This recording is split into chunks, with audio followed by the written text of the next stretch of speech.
Dan and Amy. Well, Trump put down the marker yesterday on immigration, issuing a number of executive orders on the topic that do a number of things, move in furtherance of building the wall, focus on getting rid of illegal immigrants who have been convicted of violent crimes and still remain in this country.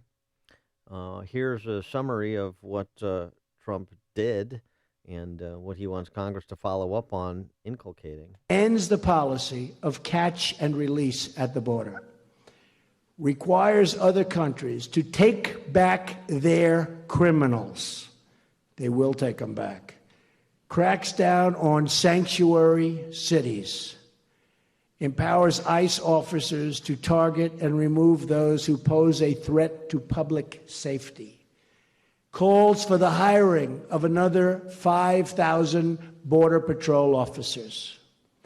Calls for the tripling the number of ICE officers.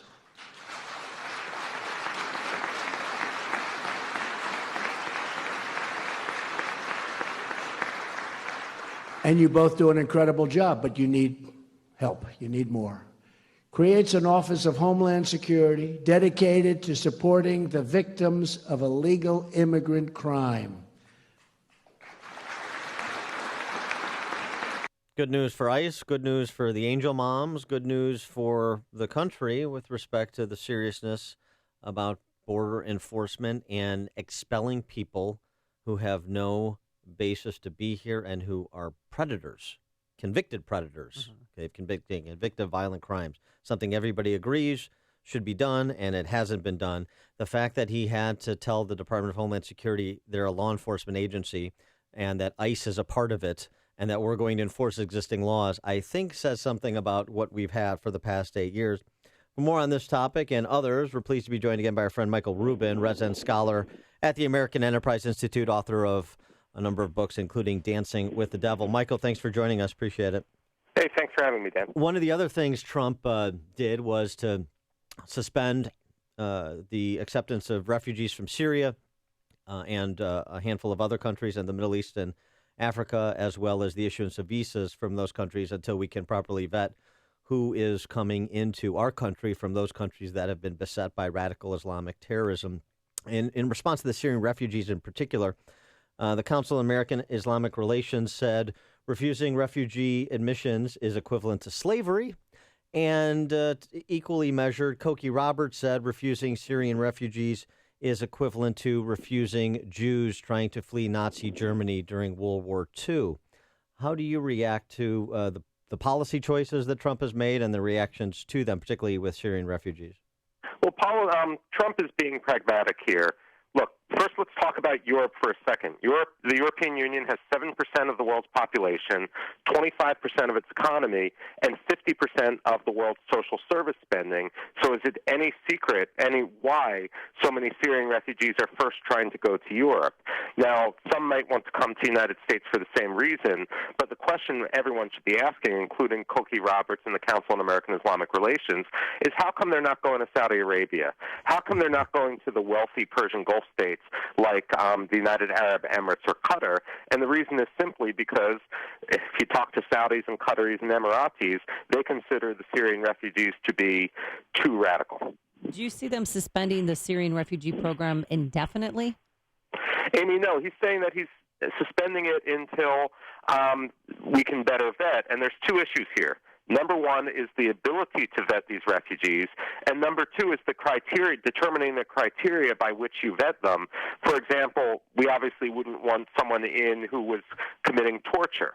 But what exactly is torture? I'm not just talking, are we just talking about the guy who beats a prisoner, or are we talking about the guy that is an accountant who pays the man who beats the prisoner, essentially the bureaucracy of torture? It's that sort of determination that we never really made under President Obama, and it's woefully it's policy malpractice. And just finally, remember the Tsarnaev brothers who bombed the Boston Marathon? Mm-hmm. They were Chechens.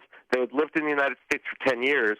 If we couldn't vet them over 10 years, how the heck are we going to vet Syrians when we have no ability to go back and conduct background research? Speaking of torture, that was an issue that was one of the topics that Trump covered with David Muir from ABC News when he sat down with him yesterday. And Trump seems to believe that torture can produce results that enhance America's security. But he also said that General Mattis, as Secretary of Defense, and Mike Pompeo, as CIA director, don't hold that view. And he is going to listen to those two as well as his team of advisors on the topic. What should we understand about this debate over the use of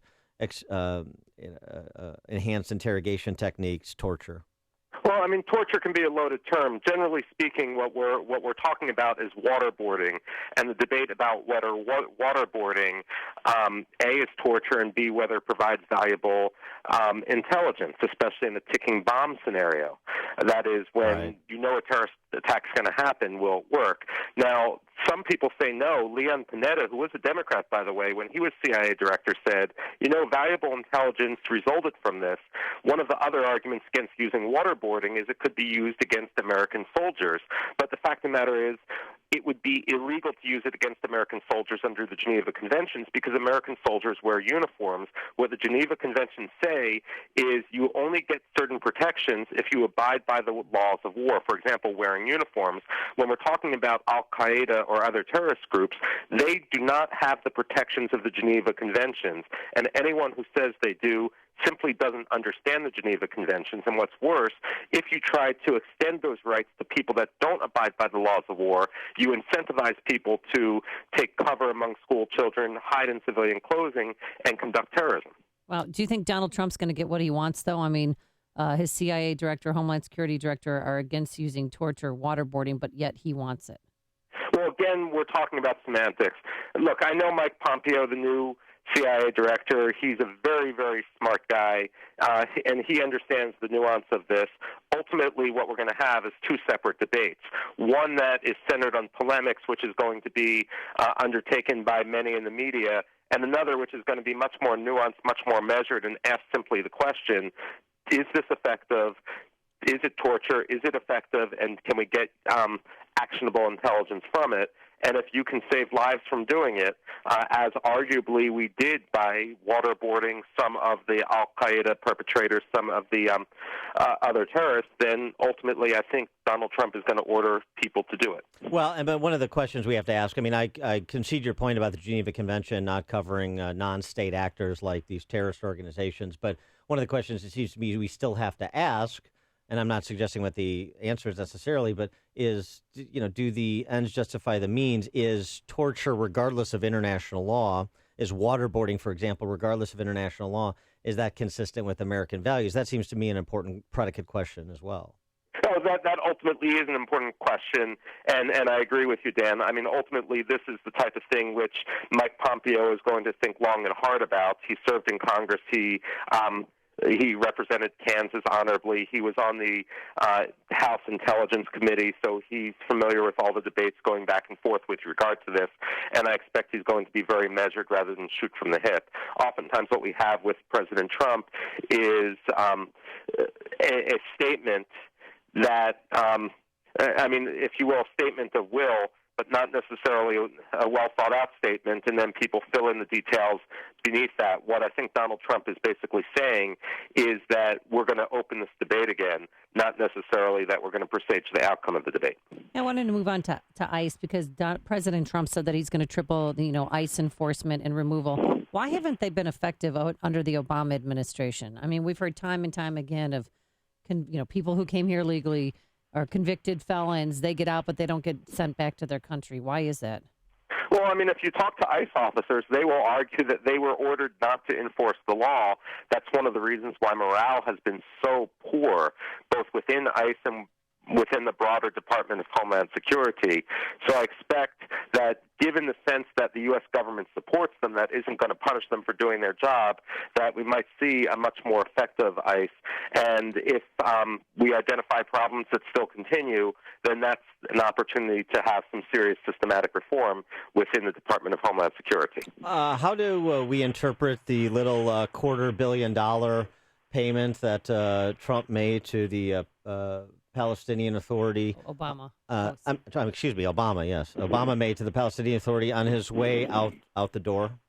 Well, first of all, the background to this is that there were two congressmen who put a hold on this money because of concern, for example, that 10% of it goes to pay the salary of terrorists. Now, by tradition, the State Department doesn't violate the holds put on by Congress, but under law, there's no legal reason why they can't. That said, I mean, busting that tradition is a big step, and at this point, I mean, there's a lot of questions about just how venal Secretary of State John Kerry was and whether any of that money can be recovered. I mean, we have a lot of other programs that cover this sort of area, and perhaps that money needs to be cut back. At the very least, if any of that money goes to pay the salary of terrorists, that's a violation of what's called the PLO Accountability Act, which was passed back in the late 80s, early 90s. And what that says is if the White House and the State Department can't certify that none of the U.S. aid is being used to fund terrorism, then all aid has to be cut off. So what John Kerry may have done was simply give the Palestinian Authority its last bit of cash, American taxpayer cash, and may have triggered what will be a massive aid cutoff to the PLO.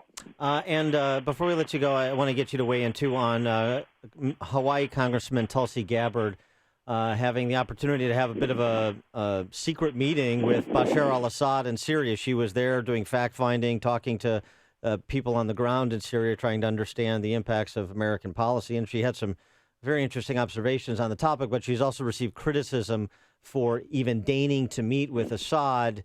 You know, some neocon critics, including Congressman from Illinois, Adam Kinzinger, essentially suggesting that she gave him legitimacy he doesn't deserve. What's your take on that?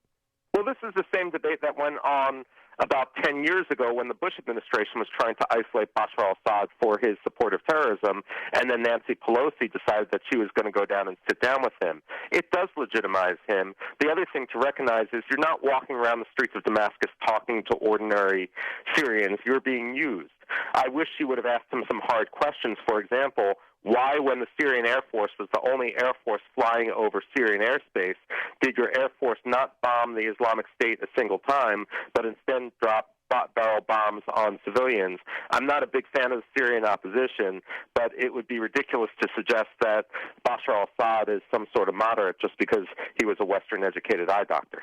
All right, he is Michael Rubin, resident scholar for the American Enterprise Institute. Check out his writings on geopolitical issues there, as well as his scholarship in book form, Dancing with the Devil, Kurdistan Rising among the offerings. Michael Rubin, thanks so much for joining us. Appreciate it. Thanks for having me. And he joined us on our turnkey.pro answer line.